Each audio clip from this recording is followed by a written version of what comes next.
What's happening, everybody? Ryan Thomas here, live on the Thomas Take Sports Podcast, your host. Coming to you live for another edition of the Thomas Take Sports Podcast and another edition of 32 Picks in 32 Days. We've wrapped up the top four. Well, I've wrapped up the top four. We can say we, me, and the listeners, you, have wrapped up the top four. Cleveland, the Giants, the Jets, and back to Cleveland.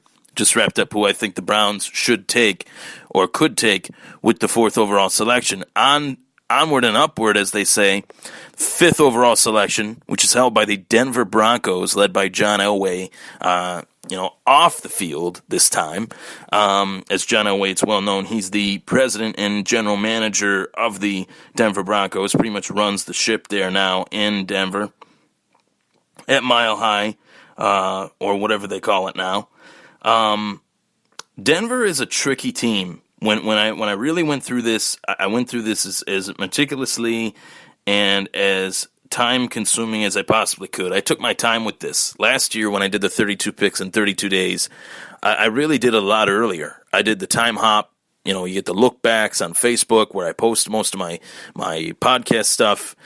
YouTube, I checked that out too. And I did this 32 picks in 32 days segment at the start of March. Not the end of March like we're doing now, the start of March, where I thought, my biggest takeaway from it was a hugely successful segment, which is why I brought it back for this season, and I did it too early. So I wanted to really, do it at a point where it was within a month of the NFL draft, and obviously I love this process. I love the draft. It's my favorite time of the offseason.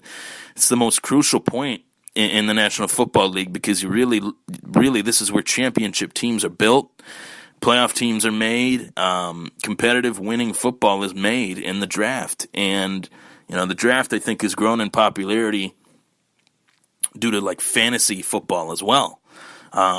We've seen rookies enter the league and have such a huge impact in terms of the NFL, in real football, and in fantasy football. And people love to stay on top of this to see who's the next guy that they might be able to draft that might have huge fantasy implications positively for their fantasy football hopes. And I'm definitely looking at this draft that way as well. Especially being that I have a keeper league. I run a keeper league, and I'm starting a new 10 to 12 team league for the podcast, where I've picked basically the 12 most avid listeners, probably going to be 12 most avid listeners of the show are going to join me in a fantasy football league. So I'm very excited to have that this year. I don't want to plug that just to start the show. But back to the subject matter, Denver picking fifth was a very tough pick for me to make. And it's a pick that I think is going to be highly controversial, a pick that's going to be probably the biggest reach in the 2018 NFL Draft, a pick that I conducted several polls with you guys, the listeners and the viewers of the show, conducted several polls, asked you guys and gals, who do I think, who would you draft? And, quarterback-wise, I put Mayfield against Rosen, Mayfield against Darnold, and Mayfield won both of those polls. He didn't just win both of those polls, he dominated both of those polls, practically 60-40 in both of those polls, if not, 57-43, if not close to 60-40, which I found that shocking. And I did that to prove that I really believe Baker Mayfield is... I'm not saying he's not legitimate. I'm not saying he's a bust. What I am saying is that I do believe he's heavily overrated, and he's heavily talked about in the media circles for his antics off the field. Those have almost helped him in a way get more media coverage than virtually any other player in this class, which I think is crazy because there's far better players to talk about in this draft than Baker Mayfield. Saquon Barkley and Bradley Chubb being two of those players. Minkah Fitzpatrick being another one of those players. Derwin James being another one of those players. Vita Vea being one of those players. There's a lot of players at other positions that are far better than Baker Mayfield. And Baker Mayfield had 2 great years in college. I won't take that away from him. His story is fantastic. 2-time walk-on Heisman Trophy winner. And I think the Heisman lends him to be more famous than he should be. How many times have we seen a Heisman Trophy winner enter the National Football League and become a nobody? It's happened a lot. So I think Denver will take Baker Mayfield. And it's crazy for me to say that because they just signed Case Keenum. Case Keenum was only signed to a 2-year deal, but that's part of the reason why I believe that Baker Mayfield could potentially be the pick there for Denver. John Elway is seemingly never satisfied with the quarterback position. They had Tim Tebow. They went to the playoffs, won a playoff game against the defending Super Bowl champion Steelers. And when Peyton Manning became available, Tebow was tossed to the side, somewhat rightfully so. I mean, there's only one Peyton Manning, and Peyton Manning became available. But at the time, that was seen as a huge risk for John Elway to make that decision because Peyton Manning had the neck injury and Tim Tebow had just led them to a playoff win. So that was a really big chance by John Elway to do that. And I think that there's a definite circumstantial evidence that points to the quarterback being the most pivotal position in the National Football League. I think it is. I definitely think it is. But to draft another one, and I think they will, but to draft another one would be just a massively huge card to deal at the dealer's table in terms of the fact that the Broncos have drafted a quarterback already once before. Excuse me, just 1 second. I'm just having some technical difficulties.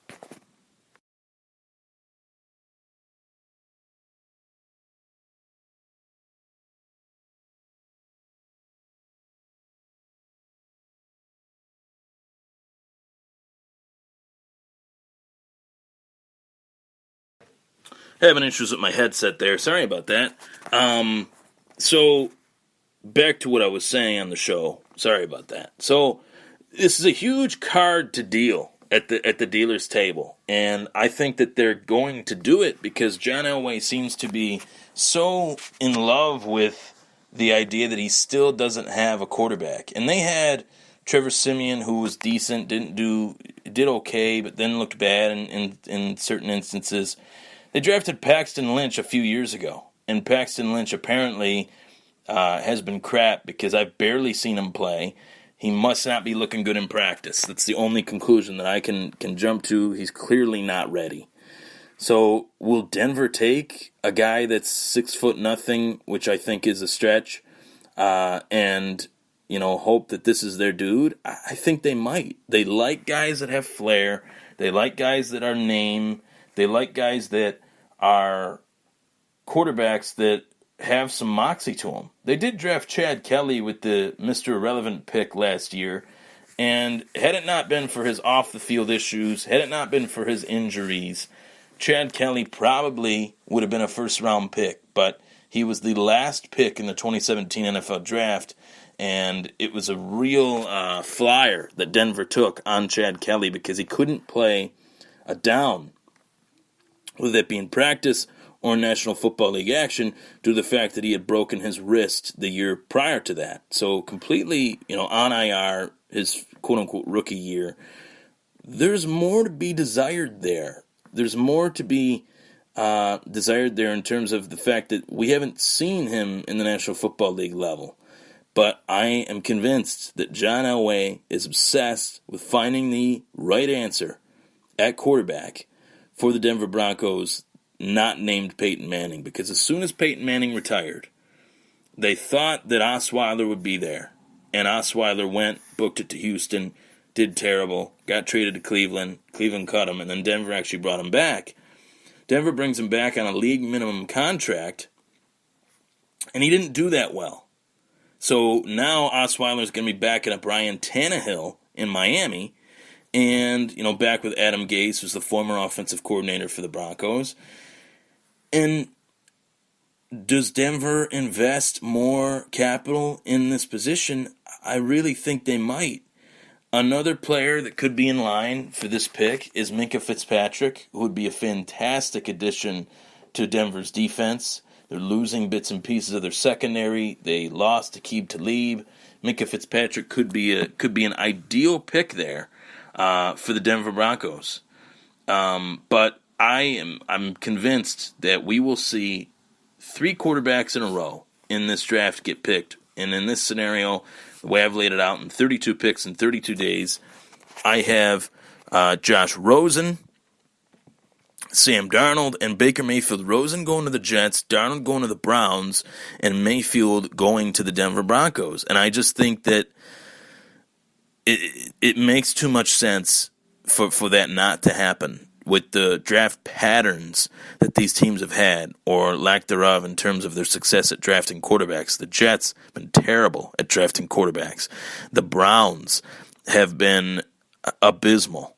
And Denver, outside of Peyton Manning, replacing Peyton Manning has been a complete disaster. So I think these 3 quarterbacks could go in a row. I think Mayfield would be the biggest reach in this year's draft. He ran a very limited offense in terms of college, his college offense. Did he run it successfully? Yes, he did, but very limited in terms of transitioning from college to the pros. And I think that there needs to be a lot of attention brought to that, the fact that he ran a 15-play offense, 15 plays, passing plays in offense, in the offense. That won't fly in the National Football League. It just won't. These linebackers run like running backs. The safeties hit like linebackers, and it's just a completely different game.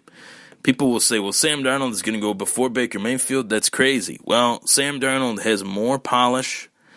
Rosen has more polish than Mayfield. There's a lot of questions with Mayfield than there is answers. And what I mean by that is, in limited NFL action or NFL-esque situations, he's played pretty poorly.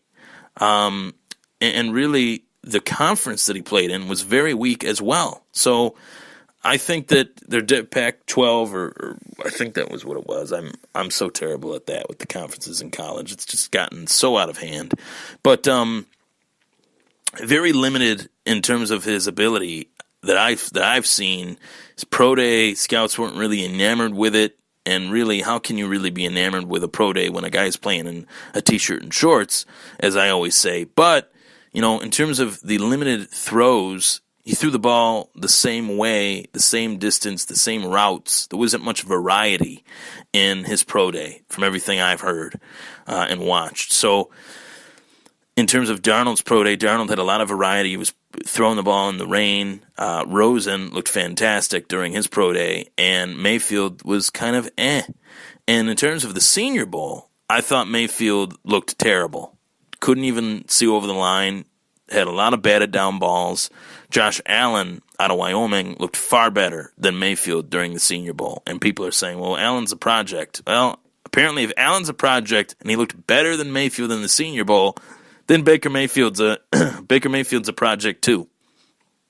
But Denver would be in the position to do the, hey, you're going to sit for 2 years and play position for Mayfield. And whether Mayfield's willing to do that or not really doesn't matter. His attitude and persona, is what makes him who he is, and it's been a large reason for his success. But if a team tells him to sit down, he's going to have to be willing to sit down.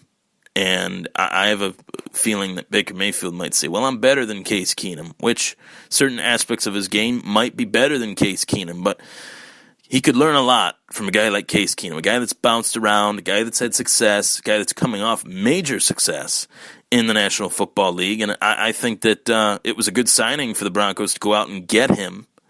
And I think it would be a very interesting draft pick for Denver to go out and get Baker Mayfield. I think it would be the biggest reach in this year's draft, but Denver would be the team willing to do it. I'm Ryan Thomas. It was the Thomas Take. We'll be right back. 32 picks, 32 days on to the Indianapolis Colts. It was a tongue twister. Take care.